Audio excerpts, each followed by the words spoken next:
നമസ്കാരം.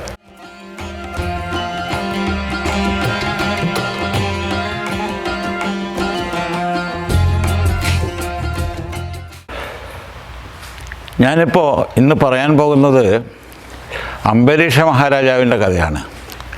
അംബരീഷ മഹാരാജാവിൻ്റെ കഥ എന്ന് പറഞ്ഞാൽ പലർക്കും അറിയുന്നതായിരിക്കും. എങ്കിലും അതിനൊരു പ്രത്യേക പ്രാധാന്യമുണ്ട്. അതായത് ഒരു മനുഷ്യന് വിനയം എത്രത്തോളം ആവശ്യമാണ്, ഒരു മനുഷ്യൻ തപശക്തി കൊണ്ട് നേടുന്ന സിദ്ധിയേക്കാളും വലിയത് വിനയമാണ് എന്ന് പഠിപ്പിക്കുന്ന ഒരു സാരാംശമാണ് ഈ കഥക്കുള്ളത്. മഹാഭാരതത്തിലെ വലിയൊരു ചക്രവർത്തിയായിരുന്നു അംബരീഷൻ. അംബരീഷൻ്റെ പ്രശസ്തി ലോകം മുഴുവൻ നിറഞ്ഞു നിന്നിട്ടുണ്ടായിരുന്നു. അങ്ങനെ അംബരീഷൻ്റെ പ്രശസ്തി വർദ്ധിക്കുവാൻ പ്രധാന കാരണം എന്താണെന്ന് വെച്ചാൽ അദ്ദേഹം അങ്ങേയറ്റത്തെ വിഷ്ണു ഭക്തനായിരുന്നു. മഹാവിഷ്ണുവിനെ ഏത് സമയത്തും ധ്യാനിക്കുന്ന ഒരു മനുഷ്യനായിരുന്നു. മഹാവിഷ്ണുവിന് ഏറ്റവും പ്രിയപ്പെട്ട വൈകുണ്ഠ ഏകാദശി നോൽക്കുക എന്നുള്ളതിൽ അംബരീഷനായിരുന്നു അന്ന് ലോകത്തിലെ ഏറ്റവും മഹത് വ്യക്തി. അപ്പോൾ മഹാവിഷ്ണുവിന് വളരെ പ്രിയപ്പെട്ട ഒരു ശിഷ്യനായിരുന്നു അംബരീഷൻ. അത് കാരണം മഹാവിഷ്ണു അദ്ദേഹത്തിൻ്റെ സുദർശന ചക്രം വരെ അംബരീഷൻ്റെ കൊട്ടാരത്തിൽ വെക്കാൻ വേണ്ടി ഏൽപ്പിച്ചു. അംബരീഷൻ്റെ രക്ഷക്കായി എന്നുള്ള മട്ടിൽ സുദർശന ചക്രം മഹാവിഷ്ണു അംബരീഷൻ്റെ കൊട്ടാരത്തിൽ വെച്ചു.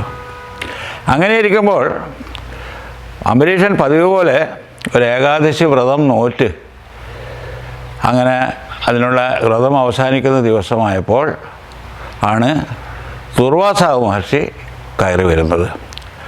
അപ്പോൾ അംബരീഷ മഹർഷി വളരെ വിനയത്തോടു കൂടി ദുർവാസാവിനെ വിളിച്ചിരുത്തി എന്നിട്ട് പറഞ്ഞു, അടിയൻ്റെ കയ്യിൽ നിന്ന് അങ്ങ് ഭിക്ഷ വാങ്ങണം.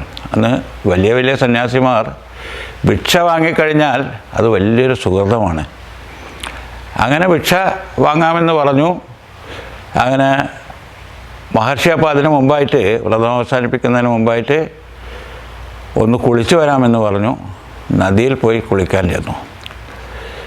അംബരീഷ മഹാരാജാവ് ഈ പാരണ എന്നുള്ളൊരു കർമ്മം കഴിച്ചിട്ടാണ് സാധാരണ ഈ വ്രതം അവസാനിപ്പിക്കുന്നത്. അപ്പോൾ പാരണ കഴിച്ച്, പാരണക്ക് പല ചിട്ടകളും കൊണ്ടുണ്ട്. പക്ഷെ വ്രതം അവസാനിപ്പിക്കുന്ന സമയം കഴിഞ്ഞിട്ടും കൂടി മഹർഷി ദുർവാസാവ് തിരിച്ചു വന്നില്ല. ദുർവാസാവ് വൈകിയപ്പോൾ അംബരീഷ മഹാരാജാവ് വ്രതം കൃത്യസമയത്ത് അവസാനിപ്പിക്കണം എന്നുള്ള ചിട്ടയുള്ള ഒരാളായതുകൊണ്ട് തൽക്കാലം ബ്രാഹ്മണരോട് അവിടെ അന്വേഷിച്ച ശേഷം വ്രതം എങ്ങനെയാണ് അവസാനിപ്പിക്കേണ്ടതെന്ന് ചോദിച്ചപ്പോൾ തുളസി ജലം കഴിച്ചിട്ട് വ്രതം അവസാനിപ്പിക്കാം എന്ന് തീരുമാനിച്ചു. അങ്ങനെ തീരുമാനിച്ച് അംബരീഷ മഹർഷി വ്രതം അവസാനിപ്പിച്ചു. അംബരീഷൻ വ്രതം അവസാനിപ്പിച്ചതിൻ്റെ ശേഷമാണ് ദുർവാസാവ് കയറി വരുന്നത്. നിങ്ങൾക്ക് എല്ലാവർക്കും അറിയാം, ക്രോധത്തിൻ്റെ മൂർത്തീകരണമാണ് ദുർവാസാവ്. അങ്ങനെ ദുർവാസാവ് കയറി വരുമ്പോൾ അംബരീഷൻ വ്രതം അവസാനിപ്പിച്ചിരിക്കുകയാണ്. അത് ദുർവാസാവിന് കോപിഷ്ഠനാക്കി. സ്വാഭാവികമായും ദുർവാസാവ് ഉടനെ തന്നെ ക്രോധത്തിൻ്റെ മൂർധന്യത്തിൽ തൻ്റെ ജട വരച്ചെടുത്ത് നിലത്തടിച്ചു. നിലത്തടിച്ചപ്പോൾ ഒരു വലിയ രാക്ഷസി, കൃത്തിക എന്നാണ് അവളുടെ പേര്, രൂപം കൊണ്ടു. കൃത്തിക ദംഷ്ടങ്ങളൊക്കെ പുറത്താക്കി അംബരീഷ മഹാരാജാവിനെ ആക്രമിക്കാൻ വേണ്ടി, പറിച്ചു തിന്നാൻ വേണ്ടി അങ്ങനെ വന്നുകൊണ്ടിരിക്കുകയാണ്. അംബരീഷ മഹാരാജാവ് വളരെ സമചിത്തതയോടുകൂടി, ശാന്തതയോടുകൂടി ഇങ്ങനെ നിൽക്കുക. അപ്പോഴതാ സുദർശന ചക്രം ഈ കൃത്തികയെ ലക്ഷ്യമാക്കി നീങ്ങുന്നു. ഈ സുദർശന ചക്രം ഒറ്റ വിട്ടിനാൽ കൃത്തികയെ രണ്ട് കഷ്ണമാക്കുന്നു. പിന്നീട് ആരാ ലക്ഷ്യം? പിന്നീട് ദുർവാസാവാണ്. കാരണം അംബരീഷ മഹാരാജാവിന് ഈ ഒരു ദുസ്ഥിതി അല്ലെങ്കിൽ ഈ ഒരു ആക്രമണം നേരിടേണ്ടി വന്നതിൻ്റെ കാരണം ദുർവാസാവാണല്ലോ. ഉടനെ തന്നെ ഈ സുദർശന ചക്രം ദുർവാസാവിനെ ലക്ഷ്യമാക്കി പോകാൻ തുടങ്ങി. അങ്ങനെ ദുർവാസാവ് ഓടി രക്ഷപ്പെട്ടു. ദുർവാസാവ് വലിയൊരു ശിവഭക്തനായിരുന്നു. അദ്ദേഹം നേരെ ശിവൻ്റെ അടുത്തേക്ക് ഓടി. ശിവൻ അത് കേട്ടപ്പോൾ പറഞ്ഞു, അദ്ദേഹത്തിൻ്റെ രോദനം കേട്ടപ്പോൾ അപേക്ഷിച്ചപ്പോൾ പറഞ്ഞു, മഹർഷേ, നിങ്ങളുടെ ഈ ഒരു കാര്യത്തിന് എനിക്കൊന്നും രക്ഷിക്കാൻ സാധിക്കില്ല. കാരണം ഇത് സുദർശന ചക്രമാണ്, എൻ്റെ പരിധിയിൽപ്പെടുന്നതല്ല ഇത് എന്ന് പറഞ്ഞു ദുർവാസാവിനെ അവിടുന്ന് പറഞ്ഞയച്ചു. ദുർവാസാവിൻ്റെ അടുത്ത ലക്ഷ്യം ബ്രഹ്മാവായിരുന്നു. അവിടെയും ദുർവാസാവിന് യാതൊരു ശരണവും ഉണ്ടായില്ല. പിന്നീടാണ് വൈകുണ്ഠത്തിലേക്ക് പോയി മഹാവിഷ്ണുവിനെ കാണുന്നത്. മഹാവിഷ്ണുവിനോട് അപേക്ഷിച്ചു. മഹാവിഷ്ണുവിൻ്റെതാണല്ലോ സുദർശന ചക്രം. അപ്പോൾ ദുർവാസാവിൻ്റെ ധാരണ വിഷ്ണു വിചാരിച്ചാൽ സുദർശന ചക്രത്തിനെ നിയന്ത്രിക്കാൻ പറ്റുമെന്നായിരുന്നു. വിഷ്ണു പറഞ്ഞു, മഹർഷേ, നിങ്ങൾ വിചാരിക്കുന്നത് പോലെ എൻ്റെ നിയന്ത്രണത്തിലല്ല ഇത്. ഈ സുദർശന ചക്രം ഇപ്പോൾ അംബരീഷൻ്റെ കയ്യിലാണ്. അംബരീഷൻ മാത്രമേ നിങ്ങൾക്കൊരു രക്ഷയുള്ളൂ. നിങ്ങൾ പോയി അദ്ദേഹത്തെ ശരണം പ്രാപിക്കൂ എന്ന് പറഞ്ഞു. അങ്ങനെ നേരെ അംബരീഷൻ്റെ അടുത്ത് ചെന്നു. അംബരീഷൻ്റെ അടുത്ത് ചെല്ലുന്ന ഈ കാലം അത്രയും ശിവൻ്റെ അടുത്ത് പോയി, ബ്രഹ്മാവിൻ്റെ അടുത്ത് പോയി, വിഷ്ണുവിൻ്റെ അടുത്ത് പോയി, പിന്നെ അവസാനം അംബരീഷ മഹാരാജാവിൻ്റെ അടുത്ത് എത്തുമ്പോഴേക്ക് പുരാണത്തിൽ പറയുന്ന കണക്കനുസരിച്ച് 1 കൊല്ലം ആയി എന്നാണ് പറയുന്നത്. അത് മിക്കവാറും 1 കൊല്ലം എന്ന് ദേവവർഷം എന്നൊരു വർഷമുണ്ട്. നമ്മളുടെ 365 ദിവസമാണ് ഒരു ദിവസം, ദേവവർഷം എന്ന് പറഞ്ഞാൽ.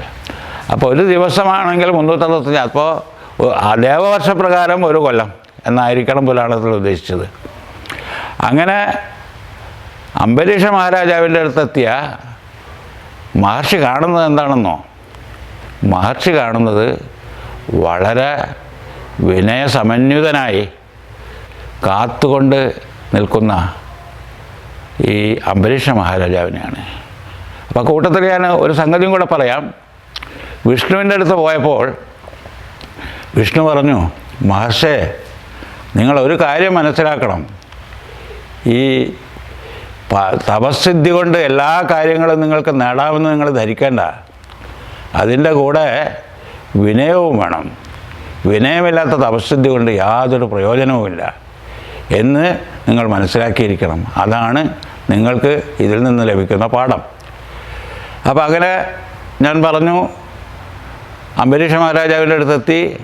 അംബരീഷ മഹാരാജാവ് ദുർവാസാവിനെ 1 കൊല്ലം അങ്ങനെ കാത്തിരുന്നു. ദുർവാസാവിനോട് അംബരീഷനോട് അഭയം പ്രാപിച്ചപ്പോൾ അംബരീഷൻ സുദർശന ചക്രത്തിനോട് പറഞ്ഞു, സുദർശന ചക്രമേ, ഞാൻ എൻ്റെ തപശക്തി മുഴുവൻ, എൻ്റെ ഈ ഏകാദശി നോറ്റ വ്രതത്തിൻ്റെ ശക്തി മുഴുവൻ ഞാൻ അങ്ങേക്ക് തരികയാണ്. ആ മഹർഷിയെ ഇതിൽ നിന്ന് രക്ഷിക്കണം എന്ന് പറഞ്ഞു. ആ സമയത്ത് മാത്രമാണ് ഈ സുദർശന ചക്രം മടങ്ങിപ്പോയത്. അപ്പോൾ അങ്ങനെ ദുർവാസാവ് അതോടുകൂടി അംബരീഷ മഹാരാജാവിനെ തൊഴുതു. അപ്പോൾ ഇതിൽ നിന്ന് നമുക്ക് ഏത് പുരാണ കഥകളിൽ നിന്നും നമുക്ക് മനസ്സിലാക്കാൻ പറ്റുന്ന ചില പാഠങ്ങളുണ്ട്. അത് ഇതിൽ നിന്ന് മനസ്സിലാക്കുന്നത് വിനയമാണ് ഒരു മനുഷ്യന് ഏറ്റവും വലിയൊരു പ്രധാനപ്പെട്ട സംഗതി. എത്ര ഉന്നതിയിലെത്തിയാലും വിനയം നമ്മൾ കയ്യിൽ കൊണ്ടു നടക്കണം. മഹർഷിയുടെ തപസ്സിനേക്കാൾ ഇവിടെ ശക്തിയുള്ളത് അംബരീഷൻ്റെ വിനയത്തിനാണ്. അതാണ് അംബരീഷൻ്റെ കഥ. ഈ അംബരീഷൻ്റെ കഥ എല്ലാവർക്കും പരിചയമുള്ളതാണെങ്കിൽ കൂടി ഞാനിവിടെ ഇത് അവസാനിപ്പിക്കുന്നത് വിനയം എന്ന ആ അത്ഭുത സ്വഭാവത്തിൻ്റെ സിദ്ധിയെ പറ്റിയും കൂടി ഹൈലൈറ്റ് ചെയ്യാനാണ്. നമസ്കാരം.